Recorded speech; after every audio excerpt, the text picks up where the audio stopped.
E aí, pessoal, tudo bem? Bom, eu sou o Vinícius Narciso e eu tô aqui para falar com vocês hoje sobre o presente perfeito. Present Perfect. Você já deve ter ouvido falar dessa bagaça, mas assim, é um negócio que gera muita dúvida porque a gente não tem esse tempo verbal no português, a gente não usa isso aqui. Então é muito difícil de traduzir, é muito difícil de, às vezes, de entender o que eles querem dizer. Então é muito importante que vocês entendam e mais ainda que vocês saibam usar o Present Perfect, porque é uma coisa que você vai usar muito no inglês, tá? Antes de começar, gente, assim, esse vídeo é uma mini aula, então não é um vídeo curto com dicas de inglês, de pronúncia, de expressão. É um vídeo um pouco mais denso e mais extenso. Então, pegue o seu café, o seu chá, a sua água e venha comigo. Vamos lá, gente. Olha só. Primeira coisa que você tem que saber, Present Perfect. Não é presente. Presente perfeito. Não é presente. É passado. Então, não tem a ver com presente. Pensou em Present Perfect, tem a ver com passado. Mas o mais importante depois desse vídeo não é fazer você pensar em Present Perfect, entender o Present Perfect, explicar ele. Não. É você entender como que você usa. Você não tem nem que saber explicar, você só tem que saber usar. Isso é o que todo mundo quer. Como que eu uso isso? Então é isso que a gente vai tratar. Qual que é a definição? Quando pensar em Present Perfect, pensa sempre em ações que começaram lá atrás, num tempo indefinido do passado. Aconteceu lá atrás, você sabe que é passado, mas você não sabe quando aconteceu, não tem uma data específica, não tem um ano, um dia, não tem nada muito específico. Então é uma coisa mais geral, mais subjetiva em termos de tempo, apesar de ser do passado. E pode ser uma coisa que tem relação com o presente. Então, alguma coisa que aconteceu no passado e que tem relação com aquilo que você está falando ali na hora. Tá? Então sempre tem esse lastro do passado com o presente. Tá bom? Então vamos ver aqui a primeira dúvida, né, que todo mundo pergunta. Se é passado, por que não uso então o Simple Past? Passado, Simple Past. Simple Past é isso aqui, ó. I went to the mall yesterday. Eu fui ao shopping ontem. I went to the mall yesterday. Então tá, eu fui ao shopping ontem. Você vê que aqui, ó, é simples. Eu fui ao shopping ontem. I went to the mall yesterday. Passado de go, went. Esse é o passado simples. Ontem eu fui ao shopping. Simples, direto. Ontem eu fui lá e fiz isso. Ponto. Não tem muito segredo, tá? Então você vai ver agora por que o Present Perfect não pode ser substituído pelo Simple Past. Vamos lá, ó. Primeiro exemplo aqui. I have been to Paris once. I have been to Paris once. Eu estive em Paris uma vez. Quando? Não sei. Foi ano passado? Foi mês passado? Não sei. O ponto aqui não é falar de quando aconteceu, é falar que você teve a experiência de estar em Paris, ok? Depois a gente vai entender a estrutura da frase, como você monta uma frase, tá? Por enquanto vamos ver os exemplos para a gente mapear o padrão de uso. Então aqui vamos para outro exemplo. Sabe quando você vê a pessoa na rua e você fala assim, puta cara, acho que eu já conheci essa pessoa, eu já vi essa pessoa antes, já conheci ela de algum lugar, sabe? I think I have met her before. I think I have met her before. Então, assim, você tá falando ali do presente, naquele momento, você viu a pessoa e falou, puta, acho que eu já conheci, em algum momento do passado, eu já conheci essa pessoa. Entendeu como que é diferente do Simple Past pro Present Perfect? Agora aqui na interrogativa, ó, pergunta e resposta. Fulaninho A pergunta pro B, Has there ever been a war in the United States? Has there ever been a war in the United States? Já houve uma guerra nos Estados Unidos? Quer dizer, em algum momento da história já teve alguma guerra? Já aconteceu alguma guerra nos Estados Unidos? É isso que ele está perguntando. Ele não está perguntando se houve uma guerra tal ano, entendeu? Ele não está falando de um fato específico. Ele está falando de um contexto geral. E o cara responde, yes, there has been a war in the United States. Então, sim, já houve uma guerra nos Estados Unidos. Também já de uma forma assim geral, sabe? Já existiram guerras aqui nos Estados Unidos. Os Estados Unidos é um país que já passou por guerras. É isso que eles estão falando. Então, nesse tipo de situação, você usa o Present Perfect. Olha a diferença para o Simple Past. Mais um exemplo aqui para separar Simple Past de presente perfeito. The World War II began in 1939. A Segunda Guerra Mundial começou em 1939. Então você vai falar uma frase assim, se você vai escrever uma frase com esse contexto, você vai começar falando a Segunda Guerra Mundial começou em 1939. Você está colocando um fato ali que aconteceu, o ano que aconteceu, bem específico e bem direcionado. The World War II began in 1939. Ponto. Simple past. Específico, direto. Então aqui, ó, qual que é a conclusão? O tempo que aconteceu a ação, quando você pensa em presente perfeito, não importa. Não importa quando aconteceu. Esse não é o foco da conversa. Quando você está falando de presente perfeito, tem mais a ver com o assunto que você está falando, né? Você sabe que é passado, mas não importa quando aconteceu. Importa o assunto em si, é mais importante. E ele pode ter algum tipo de relação com o presente, com aquela conversa que você está tendo ali, por exemplo, tá bom? Bom, então vamos falar de contextos de uso, tá? Eu tenho 5 contextos de uso aqui que eu trouxe para vocês, mas o mais importante não é vocês decorarem, 1, 2, 3, 4, 5, são esses os tipos, focar nos tipos de contexto. Não, o importante é você entender a situação em que eles usam e praticar muito em cima dessas situações. Quando você associa o presente perfeito a tal situação, se torna automático. É aí que fica natural e você usa e nem sabe que você está usando o presente perfeito. Você simplesmente está falando daquele jeito porque não tem como ser de outra forma. Porque não é natural falar de outra forma, entendeu? Então vamos lá. Experiência, ó. Ó que legal. Experiência. I have been to Paris. I have been to Paris. Eu já estive em Paris. Eu já estive em Paris. É uma experiência. Eu já tive a experiência de ter visitado Paris. É isso que eu tô falando nessa frase, entendeu? Aqui, ó, outro. Você vai comer pizza, né? Você vai comer uma pizza, aí você tá ali com seu amigo, vocês terminaram de comer a pizza, ele te levou num restaurante lá bacana que ele indicou, seja lá o que for, e ele te pergunta, e aí, o que você achou dessa pizza? Você fala assim, I have had better. I have had better. Eu já comi pizza melhor. É isso que você tá falando, quando ele te pergunta da pizza. Gostou da pizza? I have had better. Quer dizer, eu já tive a experiência de ter comido pizza melhor. Eles usam had para experimentar, para comer pizza ou para comer qualquer tipo de comida. Had. Have you ever had beans? Have you ever had beans? Quer dizer, você já experimentou, alguma vez na sua vida você já experimentou, você já comeu feijão?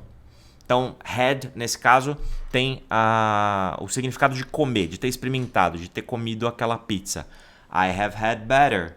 Eu já comi, já tive experiência melhor de comer uma pizza melhor do que essa. Não falei que eu tive uma experiência de comer uma pizza melhor ontem, semana passada, não. I have had better. É bem geral, entendeu? Eu já tive a experiência de uma pizza melhor. Outra coisa, change over time. Mudanças ao longo do tempo. Sabe aquela tia que toda vez que parente distante, você vê ela uma vez no ano, ela olha pra você e fala, menino cresceu, esse menino cresceu. O menino tá grande, esticou, espichou. Ele espichou. You have grown since the last time I saw you. You have grown since the last time I saw you. Você cresceu desde a última vez que eu te vi. Então eu te via, sabe-se lá quando, ela nem fala de tempo. E desde então, você cresceu. You have grown. Outro exemplo. The school has become more interested in teaching English. The school has become more interested in teaching English. Quer dizer, a escola está mais interessada em ensinar inglês. Ela, em algum momento do passado, não tinha interesse. E agora, ela mudou de ideia e ela está mais interessada em ensinar inglês. É uma mudança que, ao longo do tempo, aconteceu. Mais um exemplo. My English has really improved since I moved to Australia. My English has really improved since I moved to Australia. Tá falando aqui que o meu inglês melhorou, realmente melhorou desde que eu me mudei para a Austrália. Então, me mudei para a Austrália, sabe-se lá quando, de novo, o tempo aqui não é o ponto, o foco é, fui para a Austrália e aí desde então o meu inglês melhorou e hoje está muito melhor. Has really improved. Você vê o tipo de situação que ele, primeira coisa, não está atrelado a tempo. Ele está atrelado a outras coisas. E aqui é isso que a gente está categorizando. Mais uma categoria, accomplishments. Accomplishments quer dizer conquistas. Então, man has walked on the moon. Man has walked on the moon. O homem caminhou na Lua. O homem já caminhou na Lua. Então, foi uma conquista da humanidade o homem já ter ido à Lua. Então, man has walked on the moon. Não está falando de data aqui. Man has walked on the moon. O foco não foi que o homem caminhou na Lua em 1900 e tanto. Não, é que o fato de ter ido à Lua é uma conquista da humanidade e ele está constatando isso nessa frase. Ó, outro exemplo. Our son has learned how to read. Você está lá com seus amigos, está contando, pô, meu filho nosso filho aprendeu a ler. O nosso filho aprendeu a ler, olha que conquista. Our son has learned how to read. Então você vê que foi um processo, né? Uma coisa que começou lá atrás e aí teve a conquista. Ele conquistou essa habilidade da leitura. Então, our son has learned how to read.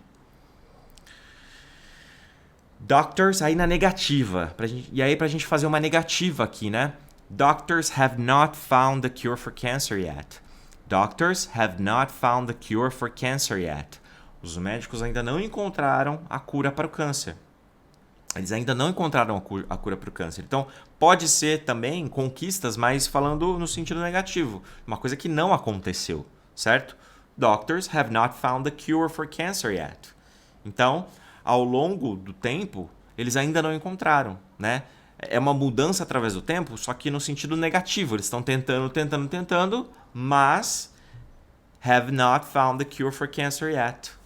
Também pode ser usado. E aqui você usa o not na frente do have para dar a negativa na frase, para falar que eles ainda não encontraram a cura para o câncer. Mais uma categoria. An uncompleted action you are expecting.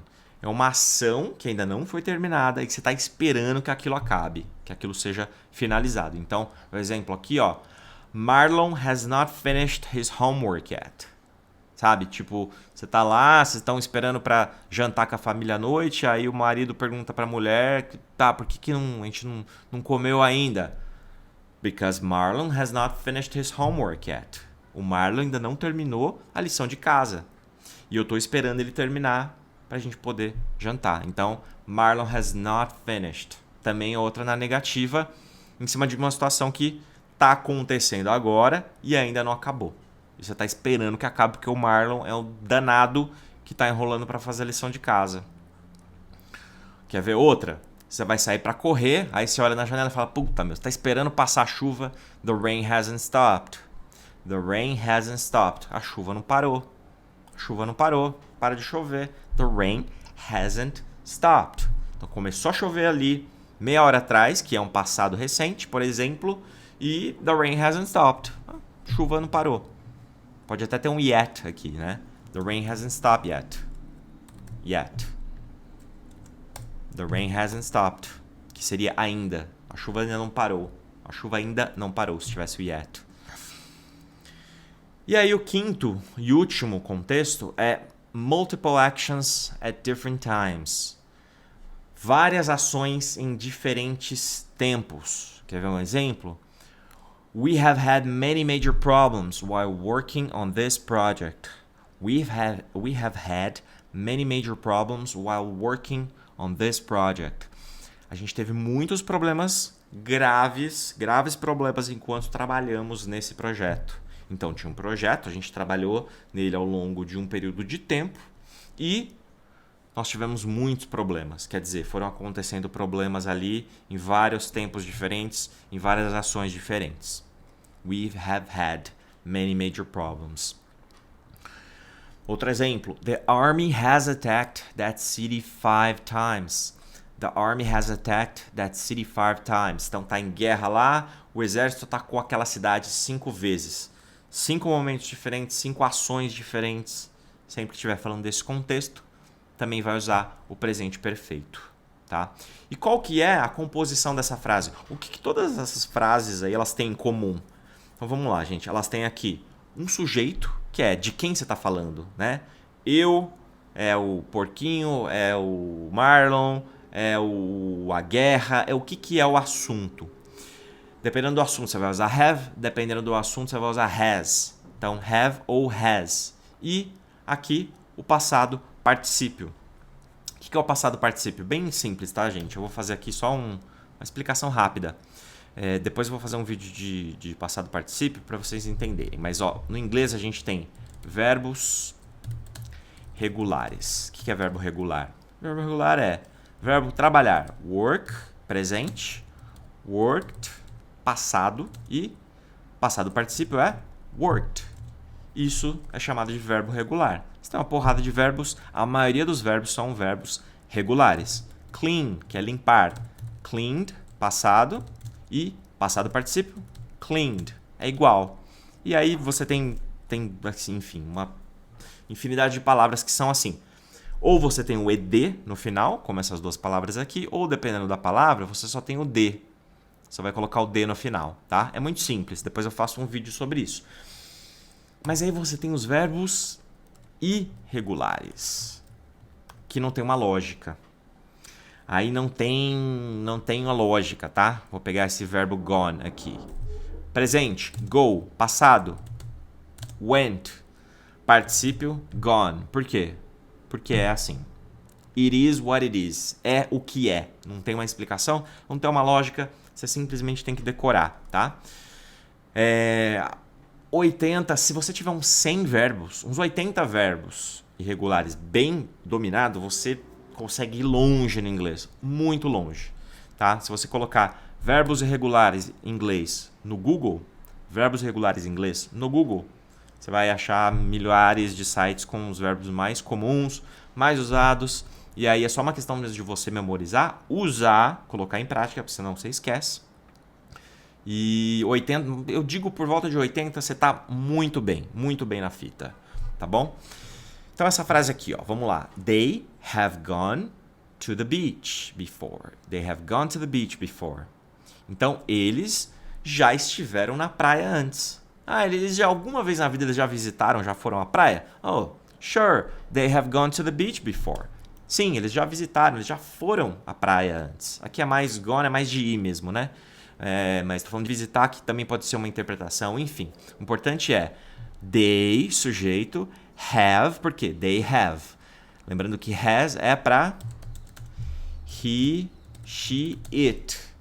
E tem algumas outras situações que depois eu também vou fazer um outro vídeo, mas o grosso da coisa é he, she, it, has, have, é todos os demais, ok?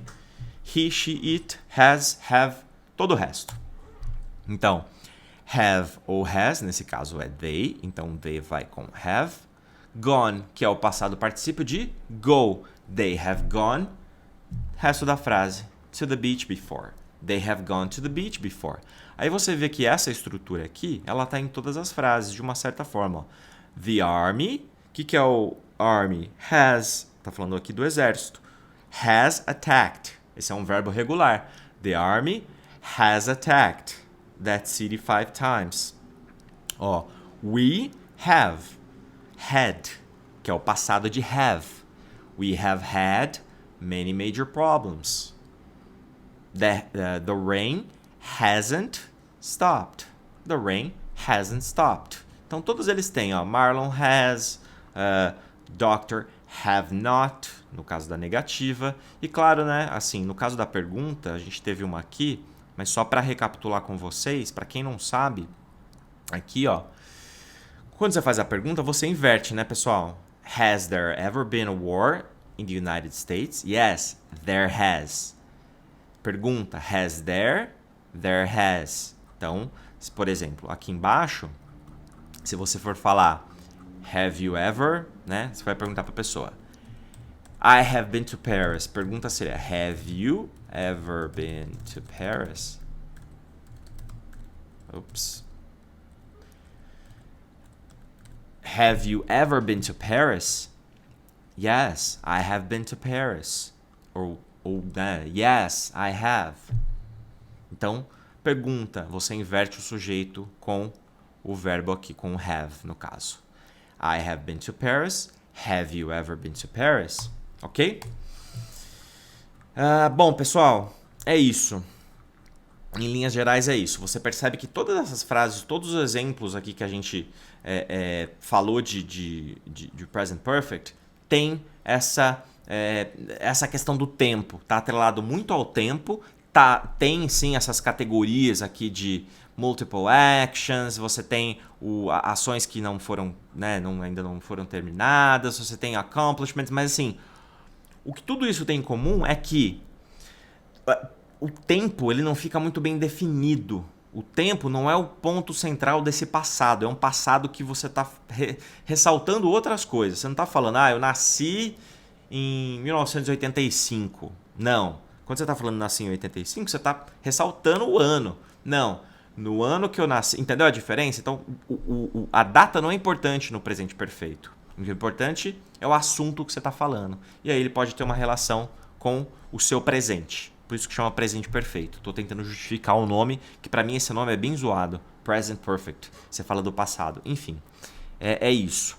Então para fechar, vamos fechar aqui com as time expressions. Que é o quê? Tem umas expressões de tempo que você pode usar e deve usar no presente perfeito. Pode gerar um pouco de confusão, porque a gente entende, aprende que o presente perfeito você não associa o tempo. Mas isso não é verdade, porque você tem algumas expressões que mudam o ponto de comparação. Então, por exemplo, vamos olhar um exemplo aqui. Have you been to Mexico in the last year? Quando eu coloco aqui, até deixei maiúsculo, in the, eu estou abrindo o ano. Então, eu estou falando assim, durante o período do ano passado, que tem 12 meses, em alguns desses meses, em algum momento do ano passado, você foi ao México? Então, eu não estou sendo específico em relação ao tempo. Se eu só deixasse aqui last year, aí eu teria que usar o passado simples. Were you in Mexico last year? Quer dizer, você esteve no México o ano passado? Você foi no México ano passado? Agora aqui eu estou falando have you been to Mexico in the last year? Então, quando eu coloco in the, eu estou falando durante o período do ano passado. Eu estou abrangendo um período de 12 meses e desses 12 meses eu não fui específico. Então, não estou falando que eu fui ao México ano passado. Eu estou falando que durante esse período de tempo, você foi ao México? O tempo ele fica subjetivo, entendeu? Quer ver? A mesma coisa. I have seen that movie 6 times in the last month. I have seen that movie 6 times in the last month. Eu vi esse filme 6 vezes no mês passado. Ou seja, mesma coisa. In the, quando eu uso in the aqui, eu estou abrindo o mês passado. Eu não falei se eu fui na primeira semana, eu não falei que eu fui no dia tal do mês passado. Não. Durante o período do mês passado, in the last month, I have seen that movie 6 times. Então eu uso o presente perfeito sim. I have, aqui o sujeito, have, porque é I have, seen, passado de see, né? See, saw, seen. Presente aqui, passado simples, sim, passado particípio. Esse aqui é um outro exemplo também de verbo irregular. Então, sujeito, have, passado particípio e o resto da frase. Ok? Só esse detalhe para o in the, que pode ser usado quando você abre o período do tempo. Quando você abre o período do tempo e não dá um dia específico ou algo muito mais direcionado, você pode e deve usar o presente perfeito também, tá bom? Agora, o que é mais importante de tudo isso? É você mapear, estudar trocentas milhares, escutar milhões de vezes muitas e muitas frases com o presente perfeito. É só assim que você vai entender. E o mais importante não é saber essas categorias, não é saber essa estrutura e muito menos decorar o sujeito, o have e o has. Não, isso não é o mais importante. Se você quiser estudar isso, legal, vai ajudar. Mas assim, o mais importante é se expor, ouvir muito presente perfeito. E aí você vai falar naturalmente e não vai nem pensar por que você está usando o sujeito, o have ou has, ou o passado particípio. Vai simplesmente sair e fluir naturalmente, que é o que todo mundo quer, tá bom? É isso aí, pessoal. Espero ter ajudado vocês. Fiquem com Deus. Um abraço.